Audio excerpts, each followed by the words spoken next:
Hi everybody, John Seiler here with my assistant Ollie, and if he doesn't complain too much, I'll keep him out here. Otherwise, we'll put him inside. Lots to cover today. The main one is President Trump declared himself a God Emperor, like in Rome. He's a God Emperor, and we'll start off with this and then go on to a bunch of other stuff. He asked what morality stops him from doing anything, or what guides him. He said, quote, my own morality, my own mind, it's the only thing that can stop me. Let me read that again because we haven't had that from a president before, just from God emperors in Rome and other countries, maybe Quetzalcoatl in Central America. Okay, he said, the only thing stopping him is my own morality, my own mind. It's the only thing that can stop me. Well, isn't that great? Person not exactly known for his personal morality over the years, and yet close association with Jeffrey Epstein for a while, and they went to clubs and got it together with women, although legal ones, 18 or over, as far as we know, for Trump, so that wasn't the problem. But let's look at, put Ollie down, but let's look at what the good book says here, the Bible, Holy Bible. Exodus chapter 20, I know that one. Okay, the 10 Commandments. This is Moses is up on Mount Sinai. And here's what it says. We can go over some of these. And God spoke these words, saying, quote, I am the Lord your God, who brought you out of the land of Egypt, out of the house of bondage. You shall have no other gods before me. That includes yourself. You can't be your own God. Next, you shall not make for yourself a graven image or any likeness of anything that is in heaven above or that is in the earth beneath, and so on. Well, what do we see? Just Trump all the time. It's Trump, Trump, Trump. His image is everywhere. He's made a graven image of himself. And let's see, some of these he's okay with. I think you shall not take the name of the Lord your God in vain. Well, even for myself, a religious person, sometimes it happens because we hear it all the time. So we'll give him a pass on that. Remember the Sabbath day to keep it holy. Do we see Trump going to church? I don't see it. Even Joe Biden did, even though he was pro-abortion. Should have. Well, anyway, stick with Trump. Honor your father and your mother. I think he did that. He was good on that. Oops, this is a big one. You shall not kill. Well, Trump, how many has he killed so far? He killed 80 people in Venezuela when he was grabbing Maduro. This Ukraine war, he's kept going. He said, I'll end it in 24 hours. Here we go. It's a year later. And probably at least 1 million people more have died. And they're mostly Ukrainians. And he's killing people all over the place. Could kill more, like in Cuba. We'll get to Cuba in a minute. Let's see. Oops, another big one. Quote, you shall not commit adultery. Oops, on that one, President Trump. Next one, you shall not steal. He's stealing the oil from Venezuela. He says it's ours, but it's not. There were agreements in the 70s when Venezuela nationalized the oil. They paid off everybody except Chevron, and Chevron is still there. They're okay with it. They're doing what they can with it, refining the oil. You shall not bear false witness against your neighbor. That's no lying. I think he's pretty big on that one. And here we go. Finally, you shall not covet your neighbor's house. You shall not covet your neighbor's wife or his manservant or his maidservant or his ox or his donkey or anything that is your neighbor's. Well, except for the donkey, I think Trump's violating all of those too. So here we go. Remember, let's say this again, okay? My own morality, my own mind. It's the only thing that can stop me. Only a God Emperor would say that.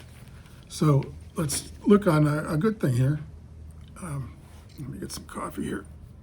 Put the Bible away. Over here. Good book. Love the Bible. Read it every day. Okay, so the good thing is, well, it's part of a bad thing. A bad thing is he's considering another intervention in Cuba. And who cares about Cuba? It's just some crummy little communist country now. Doesn't matter. But if he intervenes, they might kill, who knows, 100,000 people. But here's the good thing. We might get some cigars again. Cuban cigars. This one's from Nicaragua. Pretty good. It's called New World.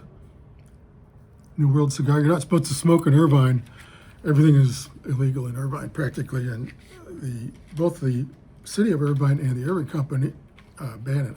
I read from the Irvine Company, but Trump's getting rid of all the laws. Might as well smoke a cigar. Wait a minute, here we go. Let's get this. Ignore it.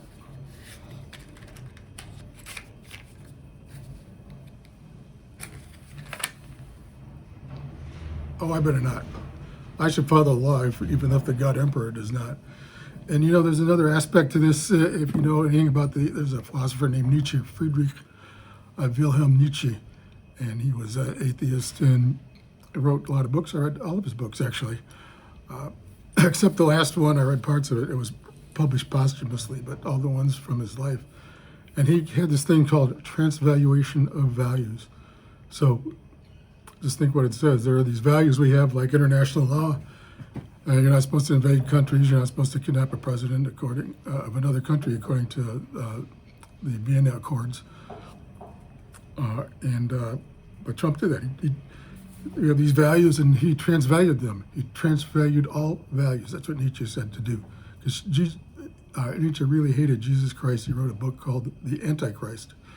He didn't mean it in the sense of eschatological sense of the end of time, but he meant that that Jesus was meek and mild, like the old Sunday school saying had, as I recall, from a long time ago. And but he thought that made people weak, and only the strong should rule, the top people. They should rule everybody, the aristocracy, and everybody else should be treated with whatever contempt, like the slaves were in ancient times in Rome.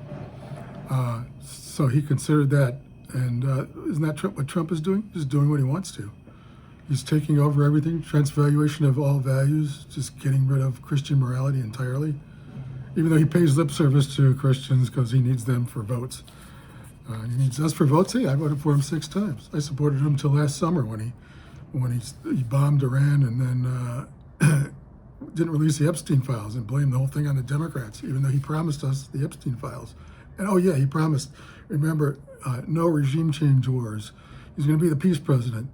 A couple of days ago, he's saying again he was the peace president. He ended 8 or 9 wars, he said.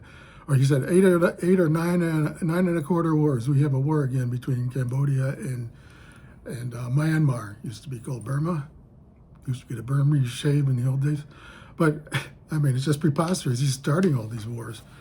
And I wrote a piece in my Substack. Go to my Substack, johnseiler.substack.com, about the way things could go bad in Venezuela and in Iran. What if these things go bad and we get all these refugees? Right now, he wouldn't let the refugees in, but President Newsom will. We could get 5 billion refugees from Venezuela and 10 million from Iran. Do you want that? Because that's what could happen. And another thing is, it's really important on this, is after World War II, the United States led the world to develop international law, especially for sea travel, for trade. There's all these laws to do it, and we developed it for commerce purposes, and because we didn't want the chaos, the agony, the disaster, the wars of the 1930s and the early 1940s. The Imperial Japan attacking everybody, taking over the Philippines, and of course taking over Indonesia to get the oil, and of course attacking Pearl Harbor, which was the dumbest thing they ever did. And the Nazis, you know about them. Just no laws at all. Just do what they wanted to. It was the same thing, transvaluation of all values. They could have said, like Trump here, what was it?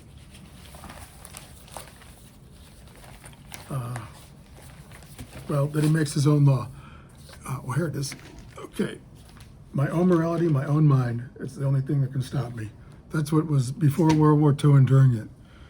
And we're just throwing that away. It helped us so much. It's going to increase costs because to put a ship out there, any country now could be boarded by the U.S. Navy or the Coast Guard. They could just steal it. They could just steal it. That's going to increase insurance costs for shipping. So everything else is going to go up in price, including stuff we send to other people. That is our exports. They could go way up in price too. Trump promised No more regime change wars, but that's all we're getting now. And we look at, what else do we have here? Oh, there's the Ukraine attacked the city of Valdai. It's north of Moscow, below Leningrad. St. Petersburg now. I'm an old Cold Warrior. I still call it Leningrad sometimes. It was Putin's residence there. But also it was a command and control center, like the president has one. I think it's out in West Virginia. And then there's the one at Cheyenne Mountain by Colorado Springs. In global law, or rather the way we look at it and the Russians look at it, if you attack a command and control center, that's considered a decapitation strike, and you're supposed to respond with nuclear attack on the other country. So technically Putin should have nuked us. We all should be dead. And you remember last summer, the Ukrainians also attacked the nuclear bombers of Russia, and blew up some of them, which was a total violation again of the same thing. Technically, they should have responded. Putin should have launched a nuclear attack on us. And the new START treaty is expiring on February 5th, a couple weeks away. That limits nuclear weapons. So we could have another big arms race and costing trillions of dollars more for these weapons that we don't need, because we already can blow up the world. So, but this attack on Valdai by Ukrainian drones, it was repulsed because the Russians have excellent air defense system. But they found the guidance device in there, the electronics, and they handed it over to the defense attaché for the United States in Moscow. And the reason is because it contains the telemetry and all that, showing it was programmed by the United States, not by Ukraine. Only the United States knows how to do that. And it was American equipment, of course. So it's really not Ukraine attacking Putin and trying to kill him. It was Trump. Trump trying to kill the other guy. Well, if you're the God Emperor, you can do anything. If there's a nuclear war, you'll survive because you're immortal. Trump is immortal. That's why we don't have to worry about Trump running for president in 2028. He doesn't need that. He's immortal. He's an immortal God. He doesn't need to be president. Oops, Ollie, come here. Come on. Sorry, Ollie. We'll see you later in the show.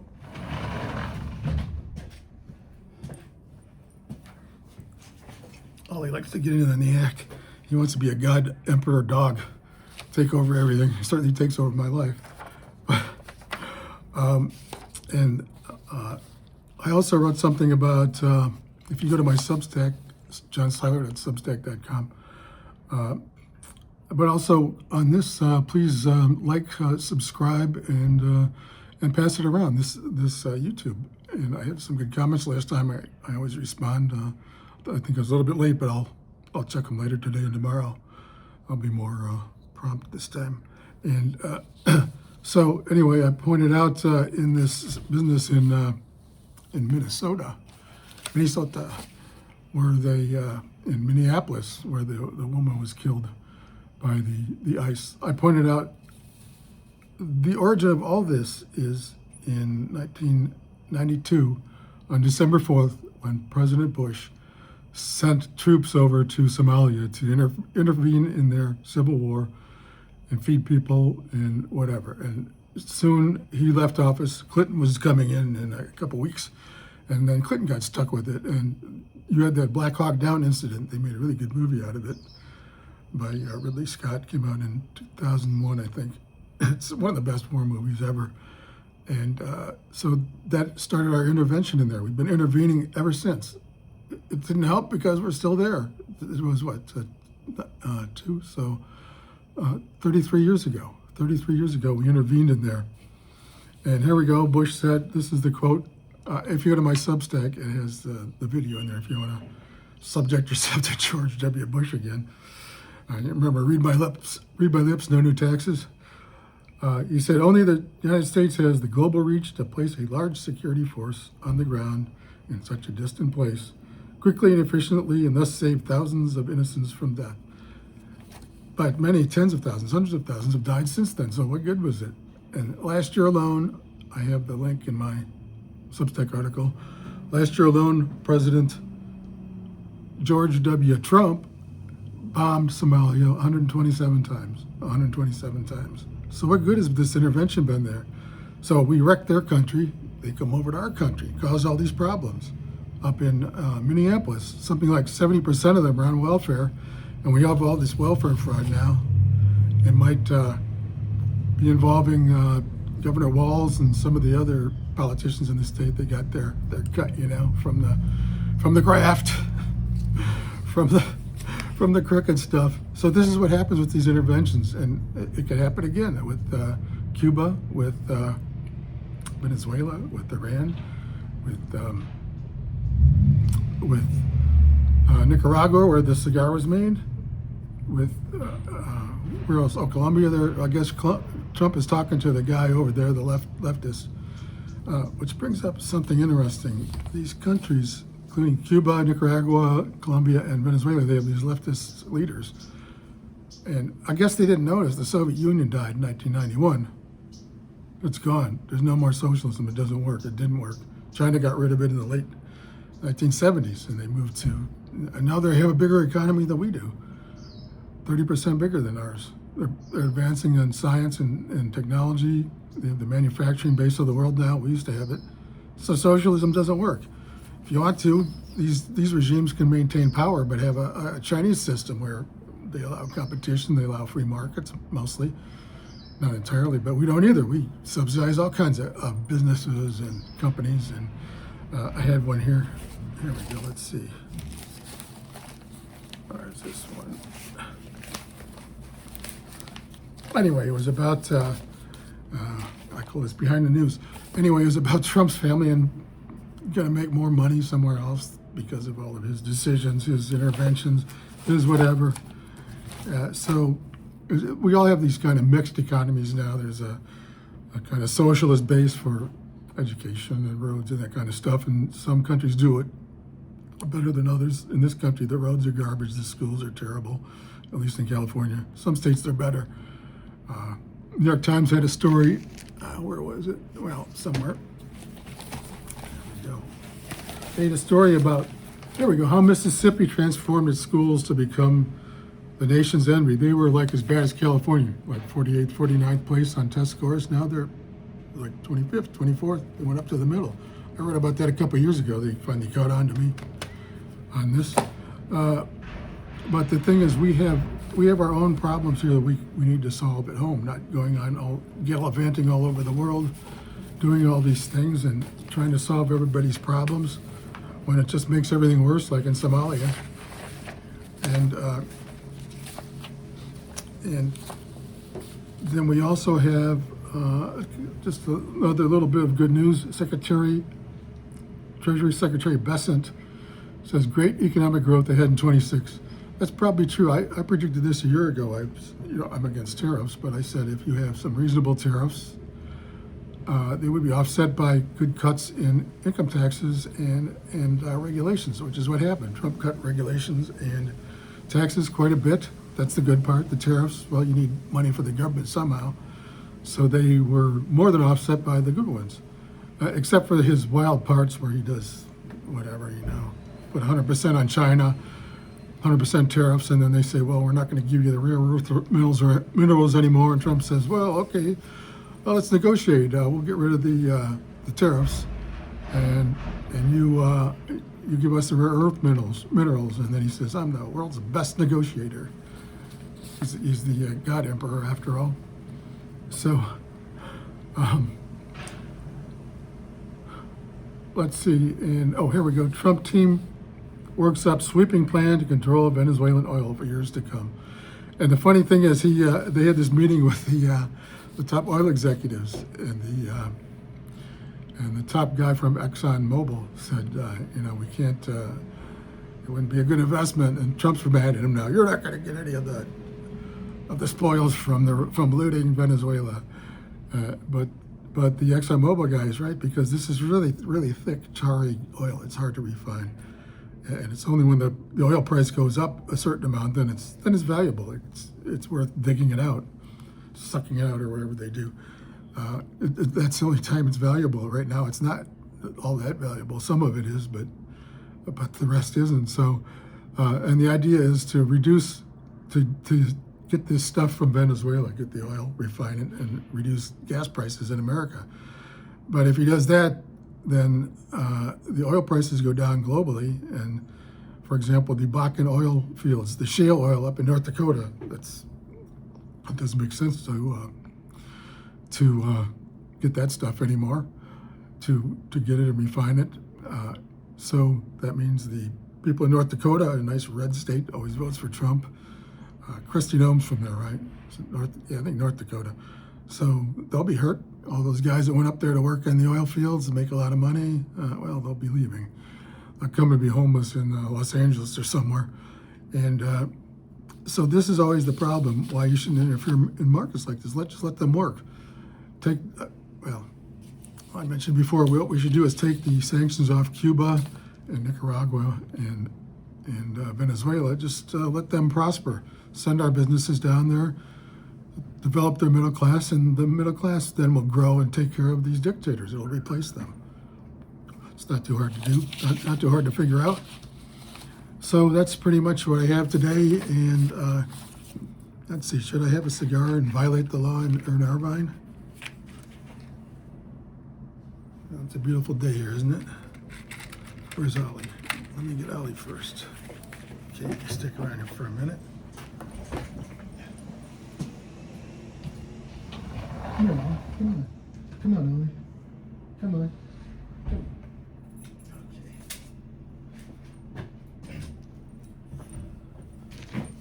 Okay. Ollie wants to say goodbye. I usually have my Ollie treats, but I forgot them today. I'll put a link in anyway. Hi, Ollie. Okay, sorry, I'll give you the treat in a minute. But right now, we'll put you down. He's saying goodbye. And should I have a cigar or not? I mean, Trump says there's no more rules anymore, right? He says I can do whatever I want to. I can do what I want to too, right here. Kind of dry.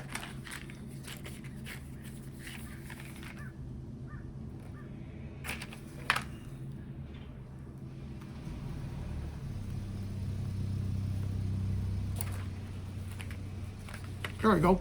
Power to the people. There's no more laws anymore. Total antinomianism. Like Trump says, we can do whatever we want to. Where is it? There we go. My own morality, my own mind. It's the only thing that can stop me. Me too. Who cares about the laws in Irvine? I'm going to smoke a cigar. I don't care. Bye, everybody. Don't arrest me. I'll see you tomorrow.